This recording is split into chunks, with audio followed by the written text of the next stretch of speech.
সকালে বিজেপি ত্রিপুরা রাজ্যের সহসভাপতি শ্রী সুবল ভৌমিক ধর্মনগরে কোনো এক রাজনৈতিক কর্মসূচিতে যোগ দেওয়ার জন্য খোয়াই হয়ে ধর্মনগরে যাচ্ছিল। যাওয়ার পথে খোয়াইয়ের কর্মী সমর্থকদের সঙ্গে সৌজন্যমূলক এক সাক্ষাৎ করে যান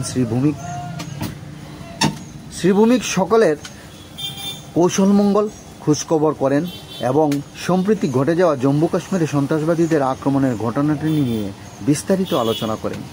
পরবর্তীতে এই সৌজন্যমূলক সাক্ষাৎকার শেষ করে আবার ধর্মনগরের উদ্দেশ্যে তিনি রওনা দেন। উদ্দেশ্যে এখানে আসা আমার ধর্মনগরে আজকে দুটো সভা আছে আমাদের সংবিধানের উপর।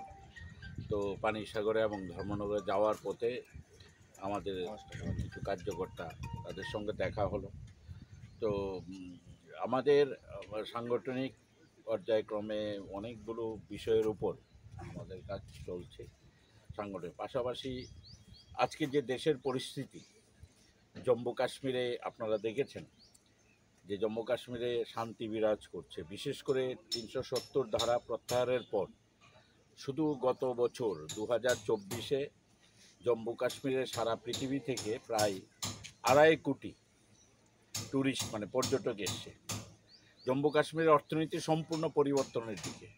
যখন সম্পূর্ণ শান্তি বিরাজ করছে তখন এই জম্মু কাশ্মীরে যে ধরনের মর্মান্তিক ভয়ঙ্কর ঘটনা, পাশবিক ঘটনা, যেটা আমরা কোনোদিন দেখিনি, নিরীহ মানুষকে বিশেষ করে তাদেরকে আইডেন্টিফাই করে মারা হয়েছে।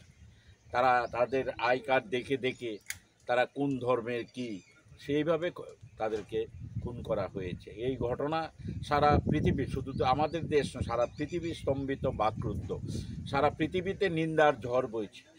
ভারত সরকার এবং জম্মু কাশ্মীরের যে সরকার, ন্যাশনাল কনফারেন্সে উমর আবদুল্লার নেতৃত্বে এবং ভারত সরকার আমাদের প্রিয় প্রধানমন্ত্রী নরেন্দ্র ভাই দামোদর দাস মোদীর নেতৃত্বে এবং আমাদের গৃহমন্ত্রী ওখানে পড়ে আছেন, আমাদের প্রতিরক্ষামন্ত্রী রাজনাথ সিংজি ওখানে এই বিষয়ে কঠোর পদক্ষেপের পক্ষে ওনার বক্তব্য রেখেছেন।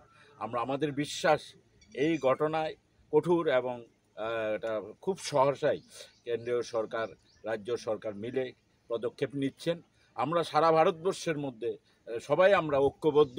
এই ঘটনাকে নিয়ে আমরা রাজনীতিতে বিশ্বাস করি না। আমরা মনে করি যে সবাই ঐক্যবদ্ধভাবেই আজকের দিনে দাঁড়িয়ে এই ঘটনার নিন্দা করা উচিত এবং এই ঘটনা যারা দোষী তাদেরকে কঠোর শাস্তি দিতে হবে এবং প্রয়োজনে প্রতিবেশী দেশ যদি মদত দেয় সেই ব্যাপারেও আমাদের কিছু পদক্ষেপ নিতে হবে, কঠোর পদক্ষেপ নিতে হবে, কারণ এই ঘটনা কিছুতেই মেনে নেওয়া যায় না। আমরা তীব্র ধিক্কার এবং নিন্দা জানাচ্ছি।